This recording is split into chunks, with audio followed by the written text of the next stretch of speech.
Hey everybody, welcome to the Sorry I Didn't Come with Filter podcast and Vasilis Didn't Come with a Filter YouTube channel. So today is the day I go to the home opener of the Vancouver Canucks. Yes, I am super stoked. I am super excited.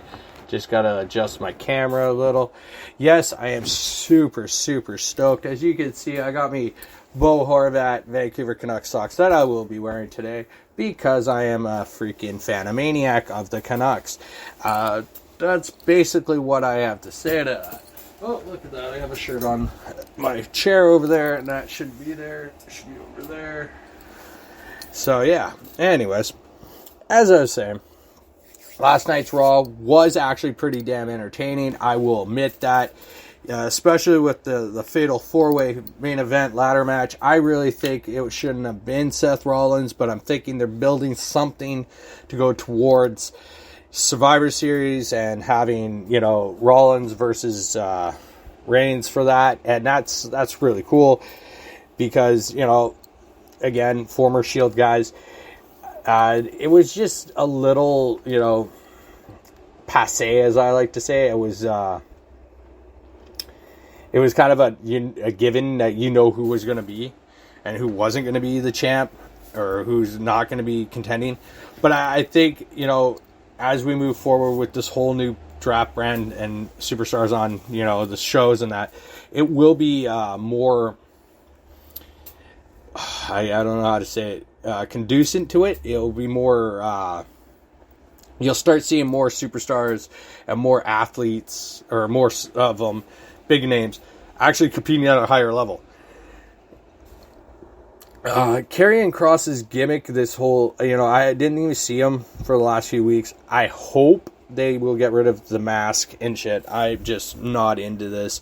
I love Damian Priest's old entrance. I didn't mind this new one. This new one was a pretty cool.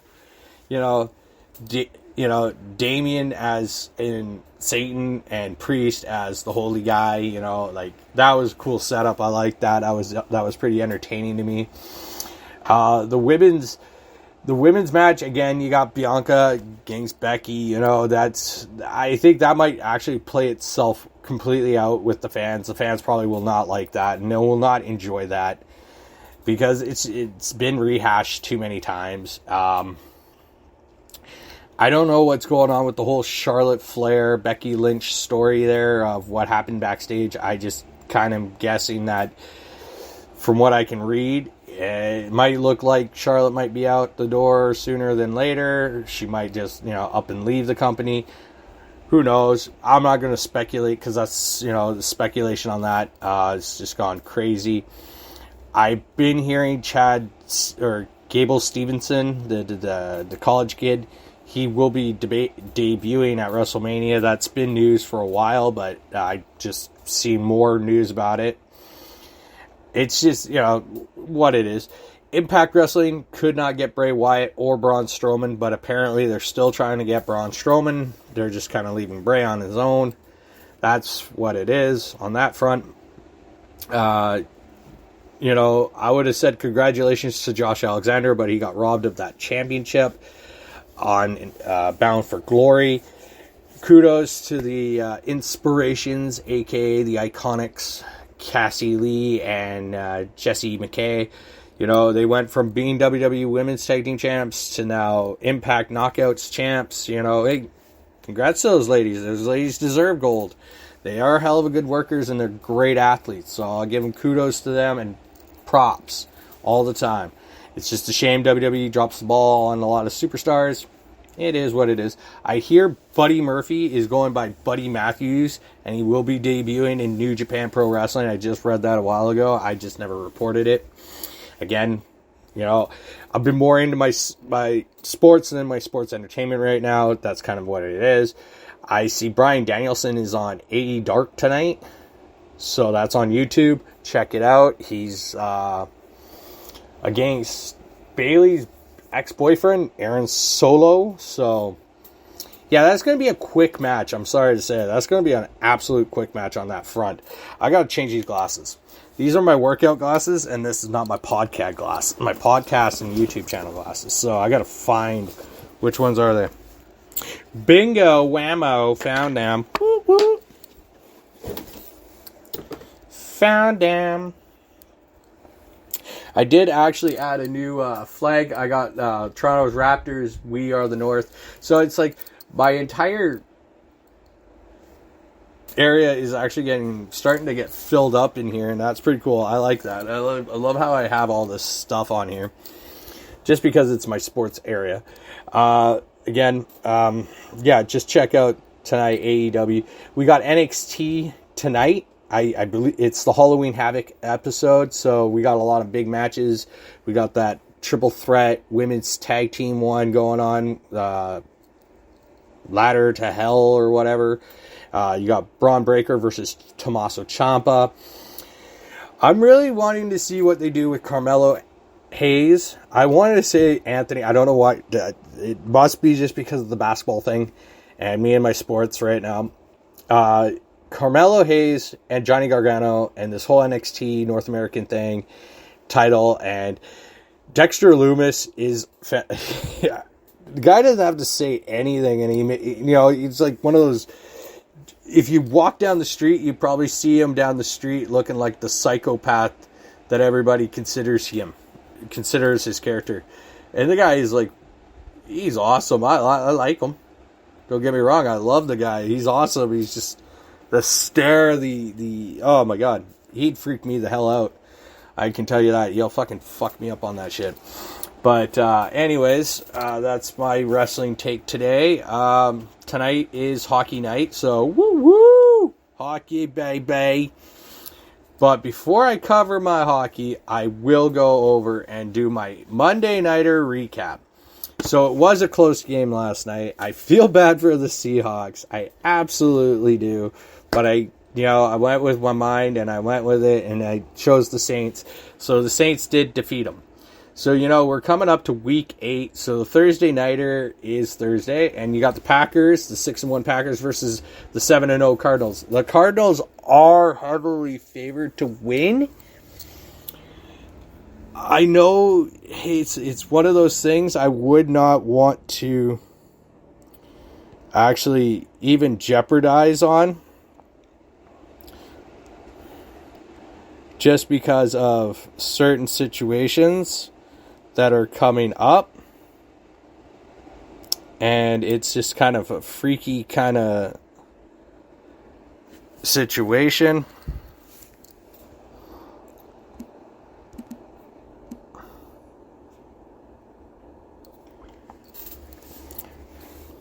And yeah, it is what it is.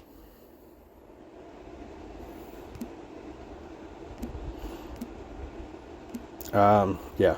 Anyways, sorry about that. I'm just one of my subscriptions came up for renewal, and I just had to renew it.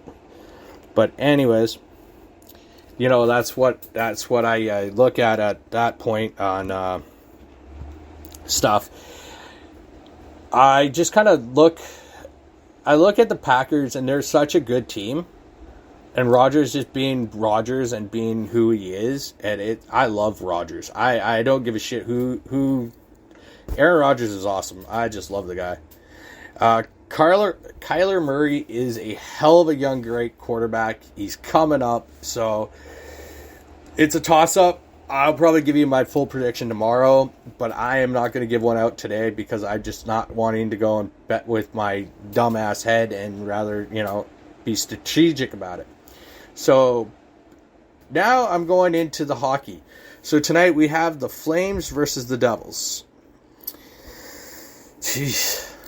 The Flames they shocked me with beating the Capitals, so I might just say the Flames. Lightning versus Pittsburgh. Pittsburgh beat the piss out of freaking Toronto on Saturday. Like, that's, a lot of people say it was like a B team Penguins without all the stars. Beat up an all-star team in Toronto. So, you know what?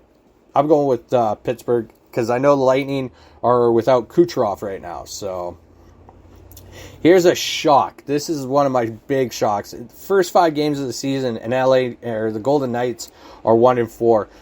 I hope the Avalanche beat the Knights tonight, and that's my prediction on that. The Sharks versus the Preds. The Sharks have been a pretty surprising team since they, removed Evander Kane out of the locker room, and it somehow clears up and makes all these guys start working a lot better. So apparently, Evander Kane, you're a problem in the locker room. Get your shit together and stop playing like an idiot, because I've been yelled at today about this. I'm going to say it to you. So, yeah, whatever on that. I'm picking the Sharks. Wild versus Canucks. Hell, sorry, Wild. You ain't going to get it. My Canucks are going to win their home opener. They spoiled on Saturday's Seattle team. We're going to take ours. So, let's go Nuckies. And then you got the Jets versus the Ducks. I'm going to go with the Jets on this one. I'm going to pick the Jets. That's my take on those. As I alluded to, last night's games were pretty, lopsided, actually, if you think about it. There were some pretty big scores, too. So I'm going to just go over it, recap it. The Flames beat the Rangers 5-1, Capitals and Senators. This was ridiculous. When I saw the score, this was ridiculous. 7-5 Capitals over the Senators. Again, Senators are, I'm going to say it, this year, Senators are going to be a dark horse team. I don't give a shit what anybody says. Look at that. Freddie Anderson finally realized why he left Toronto. Toronto's a very shitty team. This doesn't matter. You can spend as much money as you want on the forward front. You need defense. You need a fucking goaltender. Get a fucking goaltender. God damn it. But I'm happy the Hurricanes are 5-0. They're beating the Maple Leafs. I'm all right with that. The Stars versus the Blue Jackets was 4-1. Lightning lost to the Sabres. That's a surprise. That is absolutely a surprise. Again, Jack Eichel, I have nothing against that guy. He's just, he's going through his own shit. So, that's Sabres beat the Lightning 5-1, as I said. Coyotes, again, lost. So they're 0-5-1. And the Panthers are staying perfect 6-0. And they beat them 5-3. LA lost to the Blues, who are 5-0, 3-0. That's the take on that end. That's how all that really works to my, looking at what has happened over the last few seasons. You got to understand, when you're beginning the regular season, okay, the first, I'll give you a mulligan, basically, like the terminology in golf. I'll give you a mulligan and give you a passing, a pass, because October, you got new players, these players are learning the systems, trying to build chemistry. I fully understand that. That's fine. That's the way it works. It's the way it works in the sports industry. So you just kind of have to take it as you go. On that flip side, you got some teams like Toronto who are built for the playoffs, or supposedly built for the playoffs. They're struggling right out the gate. Like, Austin Matthews struggled getting a goal. He finally got a goal. Mitch Marner not getting a goal. He hasn't got a goal yet. So, you built so much. You put so much money into your core players on your front line. Maybe it's time, like the Canucks did, start dismantling really quickly, build up. When we lost some players a season ago, we lost Toffoli, we lost Stetcher, we lost Markstrom, we lost Tanev. Okay, we went through our year of struggle, and then we came into this year, we lost 3 big contracts. We took on a big one in Oliver Ekman-Larsson, and he's doing pretty damn good. We got Connor Garland, a young freaking go-get-him kind of player who has that energy. And I swear to God, if Mott can get healthy, if Green decided to switch up Pearson, put him down with Sutter or whoever on the 4th or 3rd line, and you throw Mott and Garland with Bo, damn, that line is going to be killer. I swear to God, it'll be fucking dynamite. But again, that's my take. When you start seeing, Ottawa dismantled their entire roster, threw a lot of, fan favorites out the window, traded them away, got a ton of draft picks, built their team. And now look, Brady Tkachuk is one of their highest paid players, and he so does deserve it. He deserves that money. He comes out there. Between the Tkachuk brothers, Brady is a fucking awesome player. I love him. He's an awesome person too, as I can tell. Like, there's not a bad thing anybody's ever said about him. Matt in Calgary, a lot of people can say bad shit about, because he's just got that attitude about him that he thinks he's better than everybody. You're not better than everybody, bro. I'm just saying, your little bro is better than you. Let's just say that. That's my take. All right, my take. But again, it is insane the way us fans portray the way the team should be, and no, we shouldn't. We should just understand it is all about money. It's business. It's politics. It's, you're never going to always see your players, your team consistently win. If everybody could consistently win 82 games, then there wouldn't be anything. It's a really hard fact to understand that it is the game gets faster and faster every year. These young guys get faster and faster every year. Anybody who's getting drafted now, they're just fast. Connor McDavid, I don't know. There should be a speed limit on that motherfucker, because the way he flips the puck between the zones is ridiculous. He's faster than half the time my car goes. So, like, honestly, slow the hell down, dude. You're going to run people over. I think that's his entire intention sometimes. But it's usually just trying to get a goal. And he does make pretty damn good highlights. I'm not going to argue about that. My mental health, I'm going to give you a quick update here before I continue on. It's all right. I'm starting to feel like a 45. Again, today is like a 45-50% thing. I'm really stoked for just going to the home opener. It's my first day off in like nearly 3 years, 2 years, 3 years, whatever you want to call it. So it's great for me. Again, yeah, it's just, the game itself, it's been very, very uptick. It's fast, it's quick, it's moving. Just like NFL. If you look at the NFL, you see all these young guys that are coming out of college. They're fast, they're quick, they're hitting. Most of their careers die out after a few injuries, and that's it. I've always asked these to people is like, why is there such a limit to a quarterback? Brady is an exception. Most people, Brady and Rodgers are an exception, I can actually say. Those two are an exception. The other ones, they just die quickly. Like, their career dies out, they fade away. I know Joe Flacco's there, but I'm not going to even use Joe Flacco. But again, another update.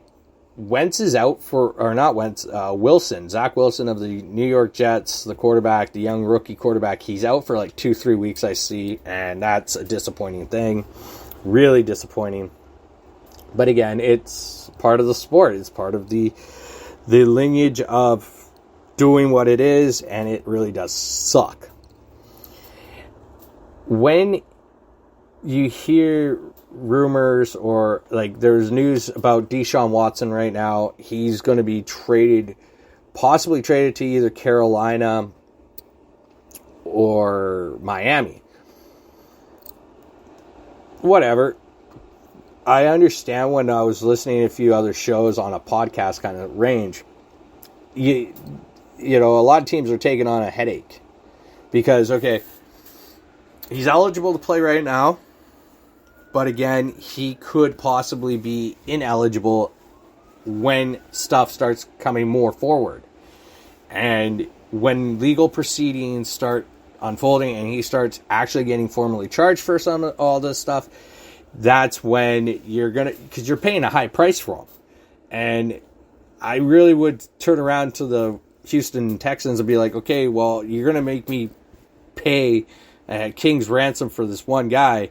This is not going to work because I'm going to piss off my fan base. I'm going to piss off ownership. I'm going to piss off the players. I'm going to piss off every single thing I could do and get fired as a GM/president. So sometimes it's not worth taking that risk unless you're going to push.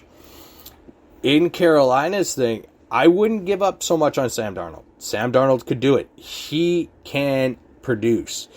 Just giving him his weapons. But you got to make him really, like, work with him really on passing to other guys, making his accuracy better than what it is now. Make sure everything is there. Don't always extend. Because if you extend just letting him pass to McCafferty or Moore or whoever, just limited players, then you're not really doing much for him. You got to show him a little more. And just like in hockey, the Twins had to understand here in Vancouver, they couldn't just keep passing to each other because that's what happened. They shut it down. Great in the regular season, but come playoffs, you got to start passing to everybody. Make everybody get a feel for that puck because teams are going to nail you. And that's why the Canucks are not successful in the playoffs most of the time. Now they're starting to get that way. And in 2011, they were starting to get that way. And then it all fell apart. Behold. Again, it is how that sporting works. Quick update on my Champions League predictions for today.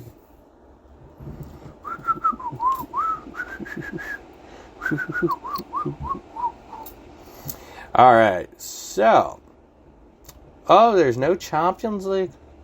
Oh, it's on the second. Bloody hell, me fucking bastards. They bloody assholes, aren't they? Oh, bloody wankers. The wankies. Okay, so there's no Champions League. And I'm not going to really say much on the Premier League because I'll do that tomorrow. But again, it's back to what I was saying. In the sports world, it's really complicated for teams. It's really complicated for coaches, just to try to figure out, is this guy going to be a good match when you get somebody like Deshaun Watson? I don't know if he's going to be a very good match in Carolina or would he be a very good match in Miami because, again, the whole thing, you got this really, really bad cloud rolling around. I'm not going to color code the cloud. I'm just going to say it's a storm of unpredictability there that could possibly mess it up. Miami is 1-5 or 1-6. It wouldn't affect them too much because they're not going to make the playoffs. So they might as well take that chance and take him on. But again, I wouldn't take that chance if I was a GM. It's kind of like the Eichel thing right now. I just saw something pop up earlier today on my feeds that Vegas is sitting and waiting to see what is going on. Like, Vegas needs another star player. Like, okay, I know Pacioretty's out, but again, Eichel is waiting to have surgery. I don't think that is, like, honestly,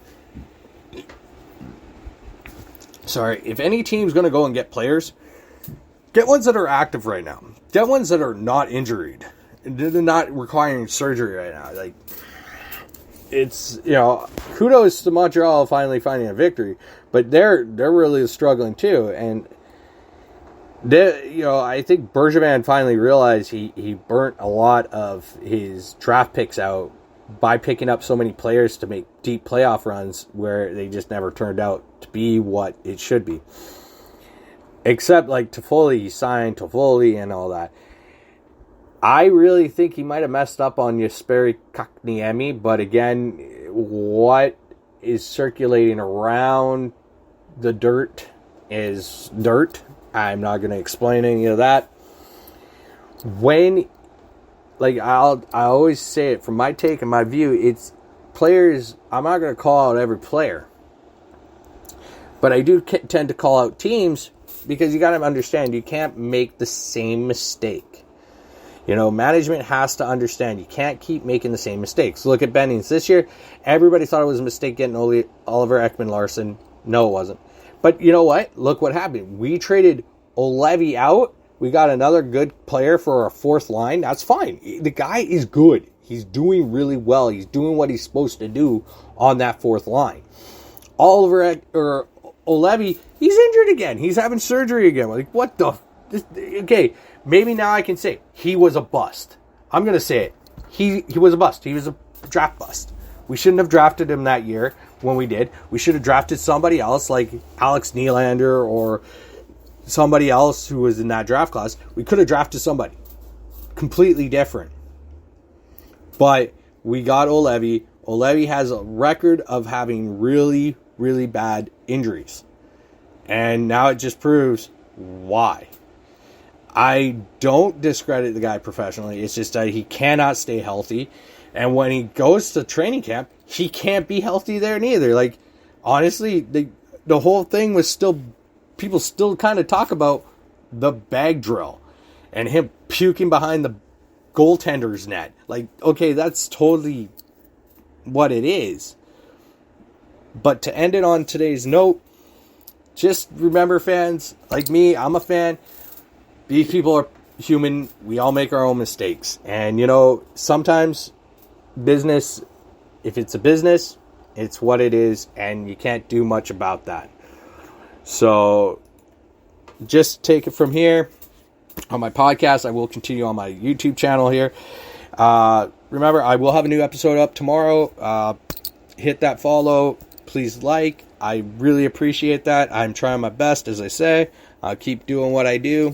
Y'all have a good day. It's a Toonie Tuesday.